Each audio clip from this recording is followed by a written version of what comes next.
সেজন্য মঞ্চে এসে হালাল ও হারামের বিষয়ে কিছু বলেন। এরপর আবু সুফিয়ানকে ভিডিও দেখার জন্য অনুরোধ জানাচ্ছি।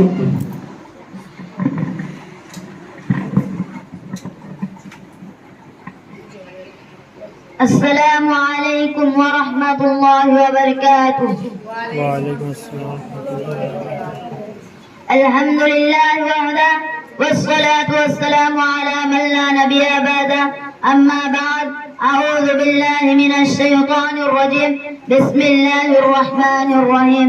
قل هو الله أحد الله الصمد لم يلد ولم يولد ولم يكن له كفوا أحد. সর্বপ্রথম আল্লাহর প্রশংসা, যিনি আমাদেরকে সাপ্তাহিক আঞ্জুমানে বসার তৌফিক দান করেছেন। আমরা সবাই বলি আলহামদুলিল্লাহ। আলহামদুলিল্লাহ। তারপর আমি মুহাম্মদুর রাসূলুল্লাহ সাল্লাল্লাহু আলাইহি ওয়াসাল্লামের প্রতি দরুদ ও সালাম বর্ষিত হোক। আমরা সবাই বলি সাল্লাল্লাহু আলাইহি ওয়াসাল্লাম। সাল্লাল্লাহু আলাইহি ওয়াসাল্লাম।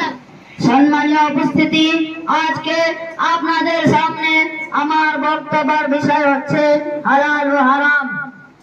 আল্লাহ রাব্বুল আলামিন বললেন, ইয়া আইয়ুহান নাস কুলু মিম্মা ফিল আরদি হালালান তাইয়্যিবান ওয়া লা তাত্তাবিউ খুতুওয়াতিশ শাইতান ইন্নাহু লাকুম আদুউম মুবিন।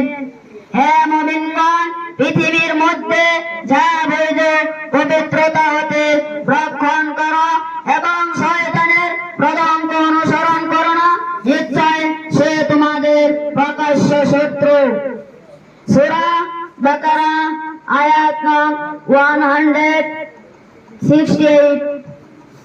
আল্লাহ রাব্বুল আলামিন আরো বললেন, ইয়া আইয়ুহাল্লাযীনা আমানু কুলু মিন তাইয়্যিবাতি মা রাযাকনাকুম ওয়াশকুরু লিল্লাহি ইন কুনতুম ইয়্যাহু তা'বুদুন। হে ঈমানদারগণ, আমি তোমাদেরকে যা জীবিকা স্বরূপ দান করেছি তা হতে পবিত্র বস্তু সমূহ রক্ষণ করো এবং আল্লাহর নিকট কৃতজ্ঞতা প্রকাশ করো। তুমি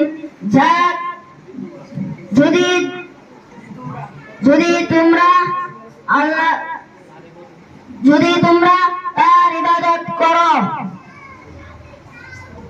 সূরা বাকারা আয়াত নং 172। আল্লাহ রাব্বুল আলামিন আরো বললেন, ইয়া আইয়ুহার রাসূল কুলু মিন্না তাইয়্যিবাত ওয়া আমালুস সালিহা ইন্নী বিমা তা'মালুনা আলিম। হে রাসূলগণ, তোমরা পবিত্র বস্তু হতে আহার করো ও সৎকর্ম করো। তোমরা যা করো সেই সম্বন্ধে আমি অবগত।